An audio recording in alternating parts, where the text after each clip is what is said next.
Hey yo, good evening viewers of the tube. My name is Tyler and welcome to the channel that doesn't just focus on the price and crypto gains, but creates content that goes a bit deeper than your average crypto channel.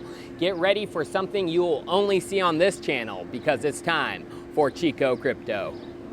When people think of cryptocurrency and digital money, they usually think of Bitcoin. It's not uncommon for people to think Bitcoin is the first iteration of digital money.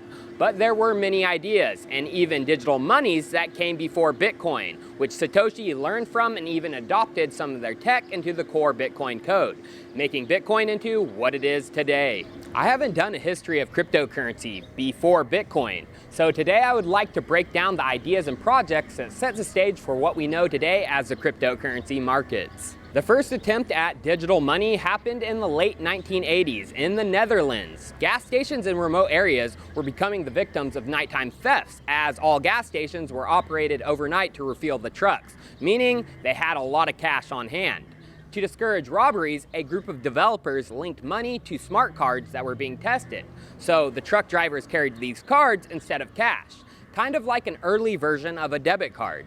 At the same time, a dominant retailer in the Netherlands, Heijn, was pushing the country's banks to invent a way so shoppers could pay directly from their bank accounts, which eventually would be developed into the point-of-sale system.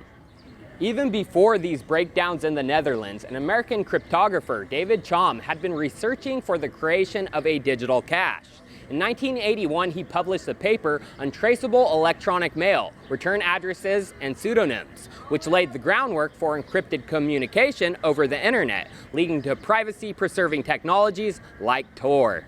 By 1982, he went even further, from privacy of regular communication to privacy-preserving digital money.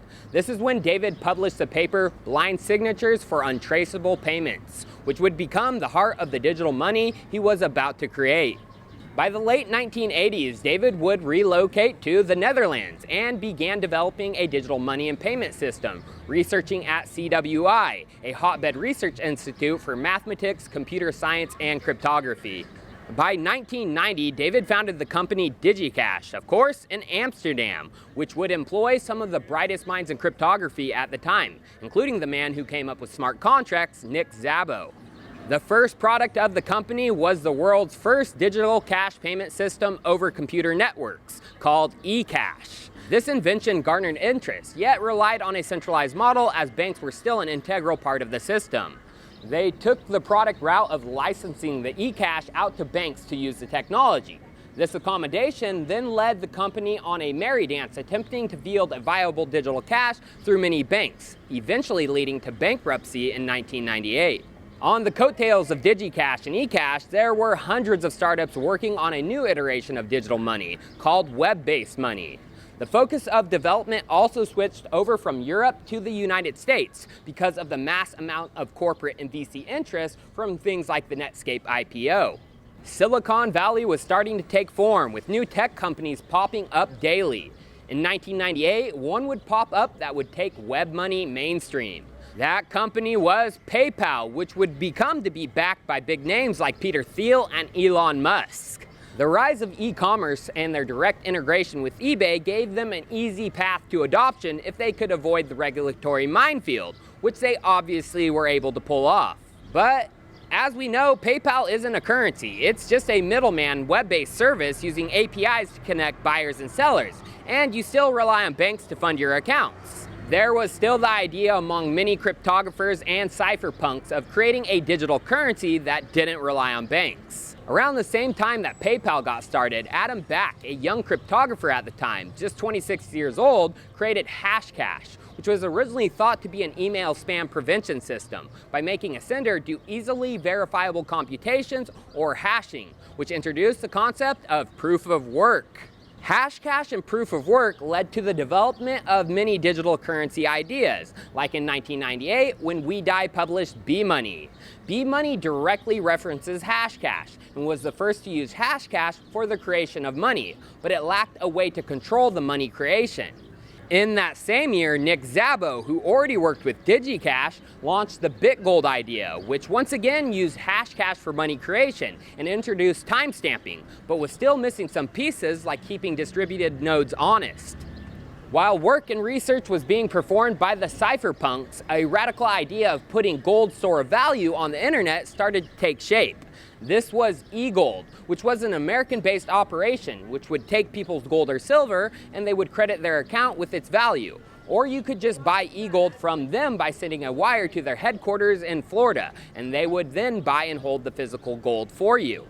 By the 2000s, eGold was taking off, and at the beginning of the spring of 2000, they added the ability for independent exchange services, making the first emergence of an industry providing exchange between national currencies and a privately issued brand of money. Basically, the first iteration of a crypto exchange. Regulators did not like this, nor did they like the company's libertarian ideals of allowing anyone to have an account without KYC or AML. Thus, in 2005, eGold's Florida offices were raided, and that was the end of the currency and company. The closure of eGold made it clear that if you're going to create a digital money that would one day compete with the dollar, there could be no trusted third party involved. The central control by third parties creates a single point of failure. If a digital currency was to compete with the dollar, it would need to be trustless. Luckily, the cryptographic work of Chaum, Wei Dai, Szabo, and Hal Finney laid the groundwork for one of them, all of them, or a mystery person to launch the white paper for Bitcoin in 2008. In 2009, when version 0.1 of the code was released, Satoshi said this: "You know, I think there were a lot more people interested in the 90s, speaking about digital cash. But after more than a decade of failed trusted third-party systems, naming DigiCash, they see it as a lost cause. I hope they can make the distinction that this is the first time I know of we're trying a non-trust-based system." Well, here we are in 2019, and the world has made that distinction. The non-trust-based system of Bitcoin has grown to an over $200 billion market cap. And the Bitcoin network is the most powerful computing network in the world, with the current hashing rate being nearly 200,000 times more powerful than the top 500 supercomputers across the globe. It's a network without a single point of failure, with even the creator or creators vanishing to strengthen its decentralization. Cheers, viewers. I'll see you next time.